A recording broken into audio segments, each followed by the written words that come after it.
কুরআন কুরআন আমাদের কুরআন।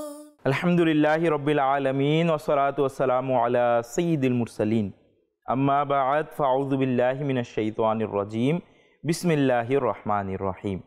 আসসালাতু ওয়াসসালামু আলাইকা ইয়া রাসূলুল্লাহ, আসসালাতু ওয়াসসালামু আলাইকা ইয়া হাবিবাল্লাহ, আসসালাতু ওয়াসসালামু আলাইকা ইয়া নবিয়াল্লাহ ওয়া আলা আলিকা ওয়া সুহাবিকা ইয়া নূরাল্লাহ। মাদিনী চ্যানেলের দর্শক শ্রোতা, আপনাদের সবাইকে জানাই অনেক অনেক শুভেচ্ছা ও স্বাগতম মাদিনী চ্যানেল বাংলার ধারাবাহিক অনুষ্ঠান আমাদের কোরআনে। জি মাদিনী চ্যানেলের দর্শক শ্রোতা, এই অনুষ্ঠানের নাম হচ্ছে আমাদের কোরআন। আর এর মধ্যে আমরা কোরআনে পাক থেকে আমাদের জীবনে কি কি বিষয় আমরা অ্যাপ্লাই করতে পারি সেই বিষয়গুলো নিয়ে আমরা আলোচনা করি, এবং কোরআনে পাকের যে শিক্ষণীয় বিষয়গুলো রয়েছে সেগুলো নিজেদের জীবনে বাস্তবায়ন করে ইহকাল ও পরকালে কিভাবে সফল হতে পারি সেই বিষয় নিয়েই আমাদের এই অনুষ্ঠান। তো আজও আমরা একটি বিষয় নিয়েছি, সেই বিষয় সম্পর্কে জানব এবং কোরআনে পাকের মধ্যে সেই বিষয় সম্পর্কে কি রয়েছে এবং বুজুর্গানে দিন সেই বিষয়ের উপর আমল কিভাবে করেছেন এবং অন্যান্য গ্রন্থে এই বিষয় কি এসেছে সেই সব কিছু সম্পর্কে আজ আমরা আলোচনা করব। আলোচনা শুরু করার পূর্বে, বিষয় সম্পর্কে জানার পূর্বে আসুন দুরূদ শরীফের একটি ফজিলত শুনে নিই। ক্বালা রাসূলুল্লাহি সাল্লাল্লাহু তাআলা আলাইহি ওয়া আলিহি ওয়াসাল্লাম, মান সাল্লা আলাইয়া হিনা ইউসবিহু আশারান ওয়া হিনা ইউমসি আশারান আদরাকাতুহু শাফাআতি ইয়াউমাল কিয়ামা। নবী করিম রউফুর রহিম সাল্লাল্লাহু আলাইহি ওয়া আলিহি ওয়াসাল্লাম ইরশাদ করেছেন, যে ব্যক্তি আমার উপর সকালে 10 বার ও সন্ধ্যায় 10 বার দুরূদ শরীফ পাঠ করে, কাল কিয়ামতের দিন সে আমার শাফাআত লাভ করবে। সুবহানাল্লাহ। জি মাদিনী চ্যানেলের দর্শক শ্রোতা, শুধুমাত্র এই সহজ আমল করার মাধ্যমে আমরা নবী করিম সাল্লাল্লাহু আলাইহি ওয়া আলিহি ওয়াসাল্লামের দরবারে শাফাআত লাভ করতে পারি। আল্লাহ তাআলা আমাদেরকে তৌফিক দান করুন। সাল্লু আলাল হাবিব সাল্লাল্লাহু তাআলা আলা মুহাম্মদ সাল্লাল্লাহু আলাইহি ওয়া আলিহি ওয়াসাল্লাম। মাদিনী চ্যানেলের দর্শক শ্রোতা, আমরা মানুষ এবং মানুষ উত্তম প্রাণী হচ্ছে তার বিবেক দ্বারা।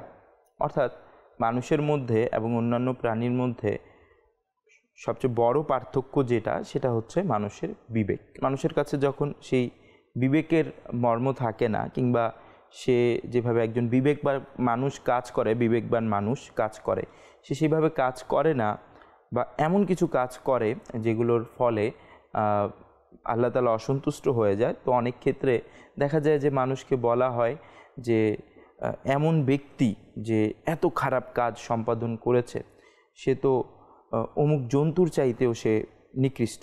বিভিন্ন হাদিসের মধ্যে বিভিন্ন ব্যক্তি সম্পর্কে এই জাতীয় কথা এসেছে, যে বিভিন্ন কিতাবের মধ্যে এসেছে যে যারা সাহাবায়ে কেরাম আলাইহিমুর রিদওয়ানদের গালমন্দ করে তারা জাহান্নামের কুকুর। তো এটা কি, এই গালমন্দ করাটা এটা নিকৃষ্ট কাজ, নিজের বিবেকের বহির্ভূত কাজ। তো এই জন্য তাদের আর কোনো মূল্য থাকে না যখন তারা বিবেক অনুসারে কাজ না করে। তো এই বিবেককে সঞ্চালন রাখার অন্যতম মাধ্যম হচ্ছে জ্ঞান আহরণ করা। জ্ঞান আহরণ অনেকভাবে হতে পারে, এর মধ্যে একটি হচ্ছে মুতাআলা করার মাধ্যমে তথা অধ্যয়ন বা স্টাডি করার মাধ্যমেও আমাদের জ্ঞান আহরণ হয়। তো এই যে অধ্যয়নের মাধ্যমে জ্ঞান আহরণ যে আমরা করি, এটা যদি না করি বা এটা করার ব্যাপারে কি গুরুত্ব রয়েছে, তো এই সব কিছু সম্পর্কে আজ আমরা এই পর্বে জানব। মাদিনী চ্যানেলের দর্শক শ্রোতা, নবী করিম রউফুর রহিম সাল্লাল্লাহু তাআলা আলাইহি ওয়া আলিহি ওয়াসাল্লামের যুগে কিছু বনি ইসরাইলের লোক ছিল, অর্থাৎ সেই সম্প্রদায়ের লোক কিছু ছিল। তারা নবীদের বংশধর ছিল, কিন্তু তাদের মধ্যে জ্ঞান না থাকার কারণে এবং তাদের মধ্যে মহান আল্লাহ তাআলা পূর্ববর্তী নবীগণ আলাইহিমুসসালামদের উপর যে কিতাবগুলো অবতীর্ণ করেছেন সেগুলো সম্পর্কে তাদের জানা না থাকার কারণে তারা ভুল ভ্রান্তি করত।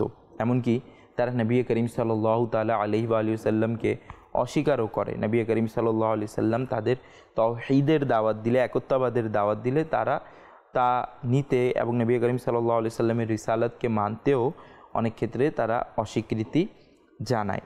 তো এই যে ব্যাপারগুলো রয়েছে এগুলো কিসের কারণে হয়েছে সে ব্যাপারে মহান আল্লাহ তাআলা বলেন সূরা বাকারার একটি আয়াতে মহান আল্লাহ তাআলা বলেন ওয়া মিনহুম উম্মিয়ুনা লা ইয়ালামুনাল কিতাবা ইল্লা আমানিয়া ওয়া ইনহুম ইল্লা ইয়াযুন্নুন। মহান আল্লাহ তাআলা এই আয়াতের মধ্যে বলেন, এর অর্থ হচ্ছে, এবং তাদের মধ্যে এমন কিছু নিরক্ষর লোক রয়েছে যারা কিতাব সম্পর্কে কোনো জ্ঞান রাখে না, কিন্তু মৌখিকভাবে পড়তে জানে মাত্র, কিংবা নিজেদের কিছু মন গড়া কথাবার্তা তারা নিরেট কল্পনার মধ্যে রয়েছে। জি মাদিনী চ্যানেলের দর্শক শ্রোতা, এমন কিছু মানুষ ছিল যারা মূর্খ ছিল, নিরক্ষর ছিল, তাদের জ্ঞান ছিল না, আর তারা হয়তোবা একটু পড়তে জানতো, তো যা বুঝে আসতো তা বলে দিত, অর্থাৎ নিজেদের মন গড়া কথাবার্তা, নতুবা তারা নিজেদের ধারণার মধ্যেই রয়ে গিয়েছিল। জি মাদিনী চ্যানেলের দর্শক শ্রোতা, আল্লাহ তাআলা এই আয়াতের মধ্যে বললেন ওয়া মিনহুম, অর্থাৎ তাদের মধ্য থেকে, তাদের মধ্য দ্বারা উদ্দেশ্য হচ্ছে বনি ইসরাইলের যারা সাধারণ লোক ছিল, যারা কিতাবের জ্ঞান রাখতো না, তাওরাত, ইনজিল, জাবুর কিতাব যেগুলো রয়েছে পূর্ববর্তী নবীগণের উপর, এই সম্পর্কে কিছু তারা জানতো না, এবং তারা কি ছিল? উম্মিয়ুনা, তারা মূর্খ ছিল, নিরক্ষর ছিল। লা ইয়ালামুনাল কিতাবা, তারা কিতাবকে জানতো না, কিতাব সম্পর্কে জানতো না। এই কথাটা কেন বলা হয়েছে? যে যদি তারা জানতো তাহলে তো তারা নবী করিম সাল্লাল্লাহু আলাইহি সাল্লামের উপর অবশ্যই ঈমান নিয়ে আসতো, কেননা তাদের কাছে যে কিতাব রয়েছিল পূর্ববর্তী নবীর, সেই কিতাবটি ছিল হচ্ছে তাওরাত। আর তাওরাত কিতাবের মধ্যে নবী করিম সাল্লাল্লাহু আলাইহি সাল্লামের আগমনের নিদর্শন, নবী করিম সাল্লাল্লাহু আলাইহি সাল্লামের শান ও মর্যাদা বর্ণিত ছিল তৎকালীন যুগে, যেটা সঠিক অর্থে যেটা তাওরাত, যেটার মধ্যে কোনো বিকৃতি ঘটেনি, তো সেটার মধ্যে নবী করিম সাল্লাল্লাহু আলাইহি সাল্লামের শান ও মর্যাদা ছিল।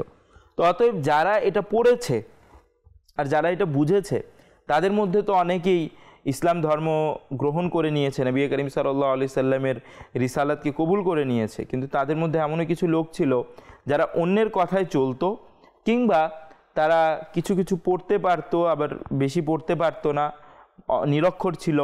তো এমন ব্যক্তিদের ব্যাপারে এখানে বলা হয়েছে। তো এই সব কিছু থেকে বোঝা গেল যে বনি ইসরাইলরা যে ঈমান হারা হয়েছিল, ঈমান থেকে বঞ্চিত ছিল, এর অনেক বড় কারণ হচ্ছে তারা তাওরাত শরীফ পড়েনি বা পড়তে জানতো না।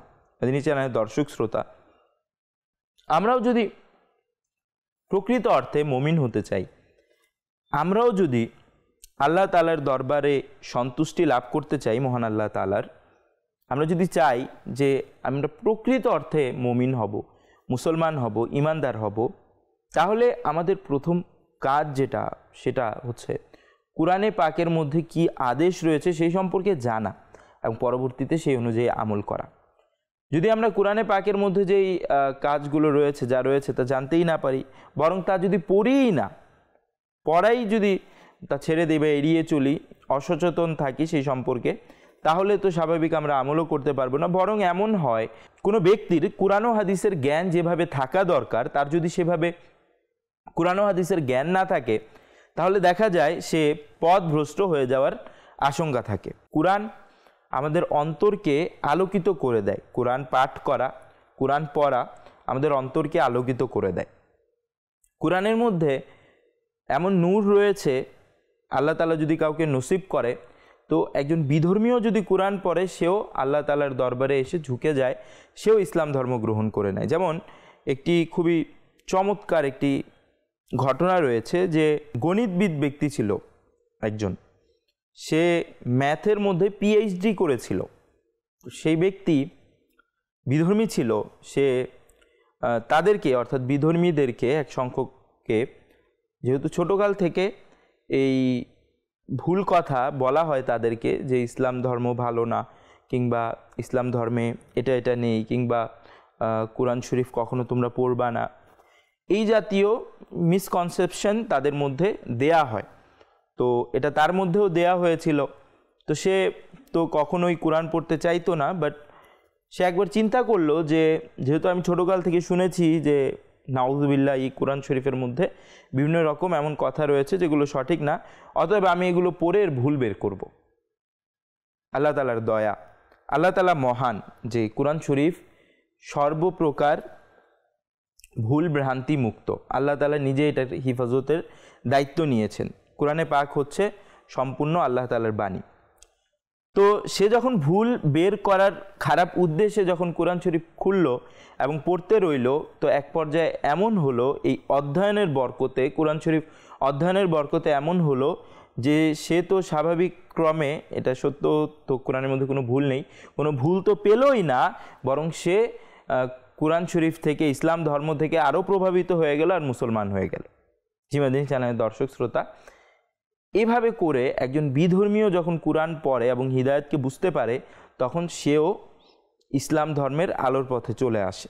সেই জায়গায় আমাদের পরিবার মুসলিম, আমাদের পূর্বপুরুষরা মুসলিম, আমরা ইসলাম ধর্ম পেয়েছি আল্লাহ তাআলার দয়াতে।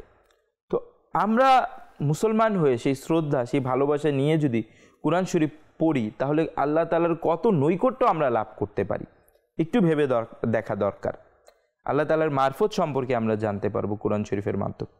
যারা দর্শক শ্রোতা, এই অনুষ্ঠানের মাঝখানে একটি সুসংবাদ দিতে চাই যে আলহামদুলিল্লাহ তাআলা দাওয়াত ইসলামীর প্রকাশনা প্রতিষ্ঠান মাকতাবাতুল মদিনা বাংলাদেশ থেকেও অতি শীঘ্রই ইনশাআল্লাহ তাআলা কোরআন শরীফের সরল অনুবাদ বের হবে এবং এর মধ্যে কিছু অংশ এর তাফসিরেরও থাকবে, তো যেটা সর্বসাধারণ পড়ে উপকৃত হতে পারবে এবং তার রব তাকে কি মেসেজ দিয়েছে সে সম্পর্কে সে জানতে পারবে।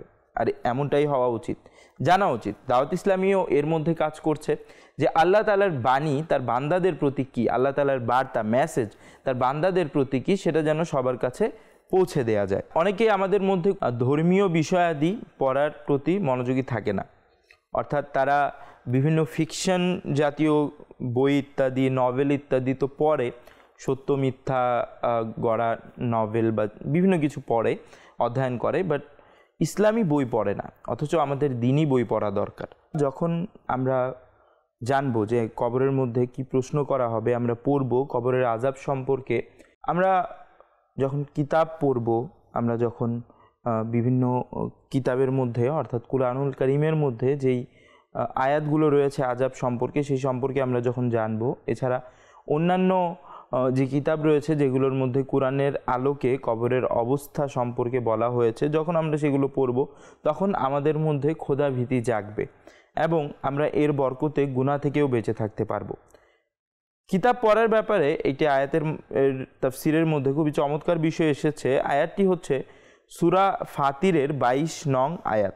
মহান আল্লাহ তাআলা ইরশাদ করেন, ইন্নাল্লাহা ইউসমিউ মান ইয়াশাউ, অর্থাৎ আল্লাহ তাআলা যাকে ইচ্ছা করেন শুনিয়ে দেন বা শোনান। মাদিনী চ্যানেলের দর্শক শ্রোতা, শেখ শিহাবুদ্দিন সোহরাওয়ার্দী রহমতুল্লাহি তাআলা আলাই এই আয়াত প্রসঙ্গে বলেন, আমাদের অন্তরে হিদায়াতের বার্তা আসা, যেভাবে মহান আল্লাহ তাআলা বললেন যে যাকে চান আল্লাহ তাআলা শুনিয়ে দেন, এটা হচ্ছে আল্লাহ তাআলার পক্ষ থেকে। আর এটা দুইভাবে হয়, এটার বাহ্যিক মাধ্যম হচ্ছে দুইটি। একটি হচ্ছে মখলুক তথা সৃষ্টির কথা, যেমন আশিকানে রসুল ওলামায়ে কিরাম যখন কোনো কিছুর ব্যাপারে বলেন এবং কুরআন ও হাদিসের আলোকে কোনো কিছু জানান, তো সেটা আমাদের অন্তরে রেখাপাত করে, আমাদের জীবন পরিবর্তন হয়ে যায়, আমরা গুনাহ থেকে তওবা করি, আল্লাহ তাআলার দরবারে আমরা গুনাহ থেকে তওবা করি। এরই সাথে মাতা পিতার গুরুত্ব,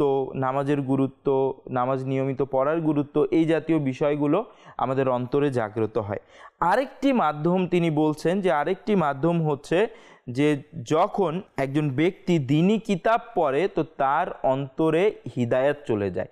জি মাদিনী চ্যানেলের দর্শক শ্রোতা, ওলামায়ে কিরাম আশিকানে রসুলদের যখন আমরা কিতাব পড়ি কিংবা তাফসির পড়ি, আল্লাহ তাআলার কালাম পড়ি, তখন কি হয়, আমাদের অন্তরে পরিবর্তন চলে আসে, আল্লাহ তাআলার রহমত আমাদের অন্তরে চলে আসে। মাদিনী চ্যানেলের দর্শক শ্রোতা, এমনই আরেকটি ঘটনা আছে যে একবার কি হয়েছিল, এক যুবক তাকে দাওয়াত ইসলামের একজন মুবাল্লিগ ভয়ানক উট, একটি রিসালা আছে, আপনারা দেখতে পারেন মাকতাবাতুল মদিনায় আছে, অনলাইনেও পেয়েও যাবেন। ভয়ানক উট, এটা হচ্ছে মূলত নবী করিম সাল্লাল্লাহু আলাইহি সাল্লামের জীবনীর একটি অংশ সম্পর্কে লেখা, যেখানে নবী করিম সাল্লাল্লাহু তাআলা আলাইহি ওয়া আলিহি ওয়াসাল্লাম দ্বীনি দাওয়াত পৌঁছানোর জন্য আল্লাহ তাআলার একত্ববাদের দাওয়াত দিতে গিয়ে কি জটিলতার সম্মুখীন হয়েছেন, বাহ্যিক দুনিয়াবি জটিলতা সম্পর্কে সেই কিতাব বা পুস্তিকাটি লিখা। তো সেই ছেলেটি ভাবলো, সে যে ফ্যাশনে অভ্যস্ত, সেই ছেলেটি ভাবলো যে আচ্ছা এই কিতাবটি আমি পরবর্তীতে পড়ব। তো সে কিতাবটি বা রিসালাটি ঘুমের সময় পড়ার জন্য রেখে দিল।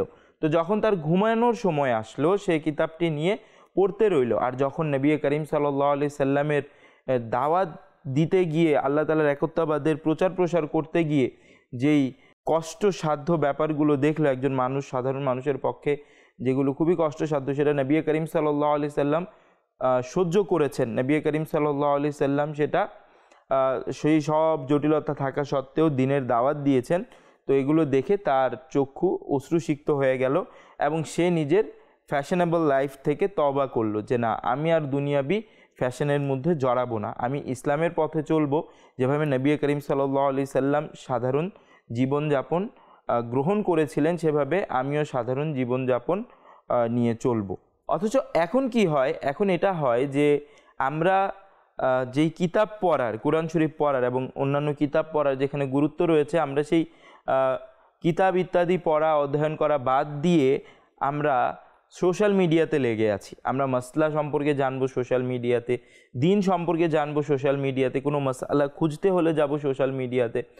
অথচ অনেক সময় সোশ্যাল মিডিয়াতে আমরা স্বাভাবিকভাবে দেখি যে যখন আমাদের চিকিৎসার প্রয়োজন হয়, আমরা কিন্তু কখন কি করি না, আমরা সোশ্যাল মিডিয়াতে গিয়ে বলি না আচ্ছা আমার এই সমস্যা, কিডনিতে সমস্যা বা লিভারে সমস্যা, সোশ্যাল মিডিয়াতে কিভাবে অপারেশন করব, ঘরে বসে অপারেশন করে নিব, এরকম কখনো করি না। আর যদি কেউ করার কথা চিন্তাও করে তাহলে স্বাভাবিক, কেউ যদি এরকম শোনে তাহলে বলবে এর মতো বোকা কেউ নেই। কিন্তু আমরা কি করি, যেটা সেই শরীর থেকে বা যেই স্বাস্থ্য থেকেও যেটা সবচেয়ে বেশি গুরুত্বপূর্ণ, ঈমান, আকীদা, আমল, আল্লাহ তাআলার সন্তুষ্টি, ইবাদত, এই সব কিছুর ক্ষেত্রে আমরা কি করে ফেলি, সেই সোশ্যাল মিডিয়ার উপর ডিপেন্ডেড হয়ে যাই। যেই সোশ্যাল মিডিয়ার কোনো নিশ্চয়তা নাই, যেটা আমি আমার শরীরের জন্য, বাহ্যিক শরীরের জন্য দুনিয়ার ক্ষেত্রে তো চয়েস করব না, কিন্তু দিনের ক্ষেত্রে, আখিরাতের ক্ষেত্রে সেটা আমার চয়েস হয়ে যায়। আর আমি সার্চ দিয়ে সব কিছু মাসলা বের করার চেষ্টা করি, অথচ এটা অনেক ভুল। বরং মহান আল্লাহ তাআলা কোরআনে পাকে ইরশাদ করেছেন, ফাসআলু আহলা যিকরি ইন কুনতুম লা তা'লামুন, যদি তোমরা না জানো তাহলে অবশ্যই যারা জানে তাদেরকে প্রশ্ন করো। এভাবে মহান আল্লাহ তাআলা আমাদেরকে আদেশ দিয়েছেন। তো প্রিয় ইসলামী ভাইয়েরা, এটার একটা মাধ্যম হচ্ছে দ্বীনি কিতাব পড়া, দ্বীনি কিতাব মুতালা করা। আলহামদুলিল্লাহ তাআলা মাকতাবাতুল মদিনার মাধ্যমে সব সময় সর্বদা অসংখ্য কিতাব প্রকাশনা হচ্ছে এবং সেই কিতাবগুলোর মধ্যে গুরুত্বপূর্ণ অনেকগুলো কিতাব রয়েছে, যেমন আত্মশুদ্ধির জন্য মিনহাজুল আবিদিন। মিনহাজুল আবিদিন খুবই চমৎকার, এটা আধুনিক বাংলায় অনুদিত কিতাব। এটা আপনারা অবশ্যই মাকতাবাতুল মদিনা থেকে সংগ্রহ করে অধ্যয়ন করতে পারেন। এরকমভাবে নবী করিম সাল্লাল্লাহু আলাইহি সাল্লামকে জানার জন্য, নবী করিম সাল্লাল্লাহু আলাইহি সাল্লামের জীবনীকে বুঝে নিজেদের জীবন সুন্দর করার জন্য একটি চমৎকার যে কিতাবটি রয়েছে সেটা হচ্ছে সিরাতে মুস্তাফা সাল্লাল্লাহু তাআলা আলাইহি ওয়া আলিহি ওয়াসাল্লাম। তো এই কিতাবটিও মাকতাবাতুল মদিনা থেকে সংগ্রহ করে আমরা অধ্যয়ন করে নিজেদেরকে সংশোধন করতে পারি। আল্লাহ তাআলা আমাদেরকে তৌফিক দান করুক। মদিনী চ্যানেলের দর্শক শ্রোতা, আগামী পর্বেও এমনই একটি গুরুত্বপূর্ণ বিষয় নিয়ে আলোচনা করব। আগামী পর্ব দেখার আমন্ত্রণ জানিয়ে বিদায় নিচ্ছি। সল্লু আলাল হাবিব সাল্লাল্লাহু তাআলা আলা মুহাম্মদ সাল্লাল্লাহু আলাইহি ওয়া আলিহি ওয়াসাল্লাম।